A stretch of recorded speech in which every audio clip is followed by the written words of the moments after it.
Olá, bem-vindos ao quadro Fique Sabendo. Eu sou a enfermeira Janaína Petrini e hoje vamos falar sobre o Dia Mundial do Diabetes. Ele é comemorado no dia 14 de novembro e foi criado em 1991 pela Organização Mundial da Saúde e pela Federação Internacional de Diabetes. O objetivo dessa campanha é conscientizar a população sobre a doença, principalmente sobre a importância da prevenção. Essa data também serve para informar sobre o impacto do diabetes na saúde e mortalidade da população. Uma curiosidade em relação à cor e ao símbolo do diabetes.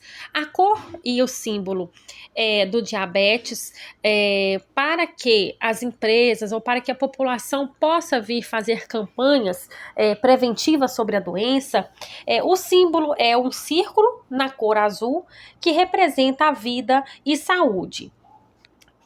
A gente vai falar um pouquinho sobre a doença e o impacto dela na vida do indivíduo, né? Porque a gente ouve falar muito, né? Os mais velhos, principalmente, aconselhando os mais jovens na infância para não se exagerar nos doces, né? Porque isso pode provocar o diabetes. Então, o consumo excessivo do açúcar, de embutidos, né? Enlatados, a não atividade física, o uso do cigarro, bebidas alcoólicas, isso tudo pode impactar e acabar trazendo alterações aí na questão da insulina ou do problema que venha causar o diabetes no indivíduo. O que seria então o diabetes? Ele é uma doença crônica provocada pela falta ou insuficiência de produção de insulina, né? A insulina, ela é um hormônio que é produzido no pâncreas e controla a quantidade de açúcar, né, ou de glicose no nosso sangue, e acaba fazendo a produção desse açúcar, dessa glicose, para poder controlar os níveis, né, de açúcar do nosso organismo.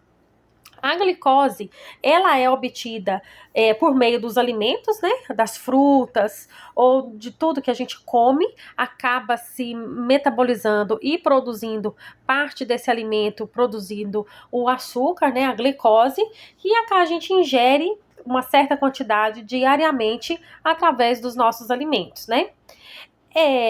Esses alimentos, né, eles são a nossa principal fonte de energia. O corpo ele precisa da insulina para conseguir metabolizar essa glicose adquirida nesse processo. E é por esse motivo que surge a má fama de que os doces, né, que a gente falou anteriormente, ele pode ser, então, um aliado, né, rico, naturalmente rico em açúcar, que possui um chamado alto índice glicêmico e acaba provocando diabetes. Quando uma pessoa tem diabetes, ela não consegue utilizar essa glicose adequadamente. O corpo, ele não consegue absorver. Então, acaba sobrecarregando, né, provocando um déficit que a gente chama de metabolização desse carboidrato, desse açúcar, e acaba acumulando dentro das células. Então, esses casos, eles são caracterizados por alta taxa de açúcar no sangue, que é a hiperglicemia, e de forma permanente, essa condição pode provocar danos em vários órgãos, vasos sanguíneos, nervos, etc.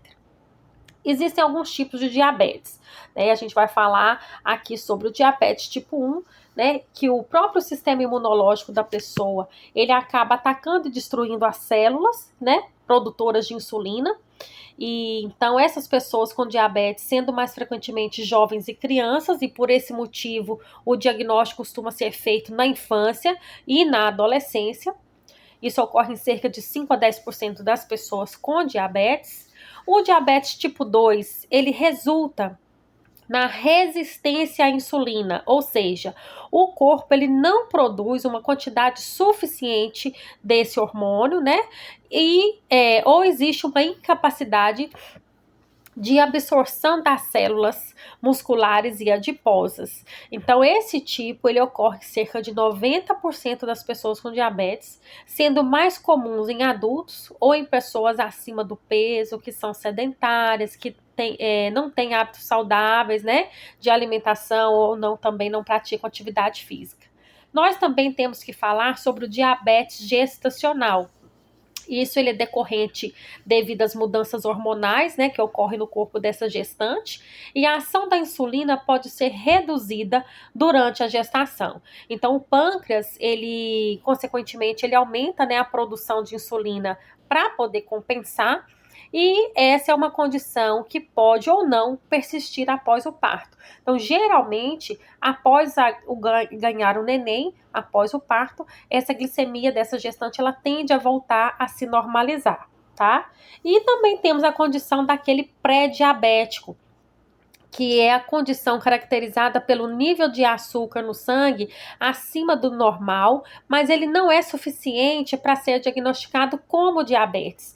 Então, isso é só um alerta para que essa pessoa tenha uma alimentação saudável, que faça atividade física, né? Então, é para ela tentar se conscientizar em não passar do limite nessa questão dessas dosagens aí de açúcares e carboidratos, né?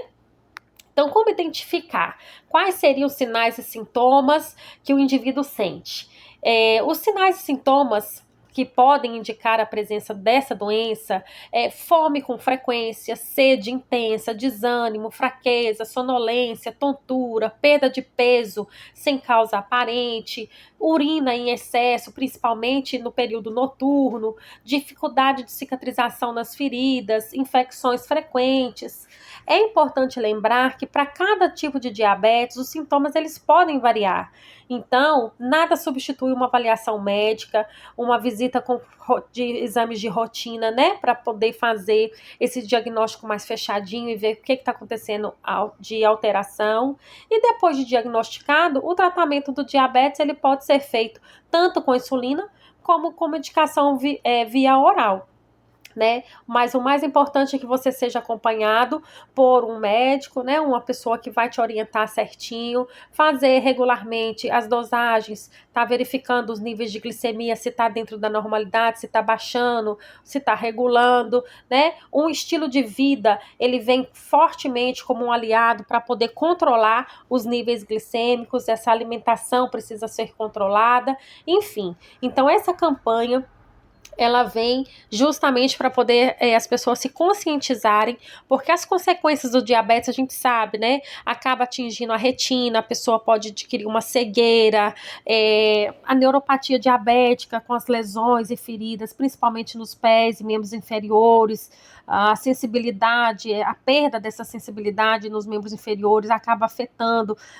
comprometendo aí alguns problemas a mais em relação a essa questão do diabetes, né?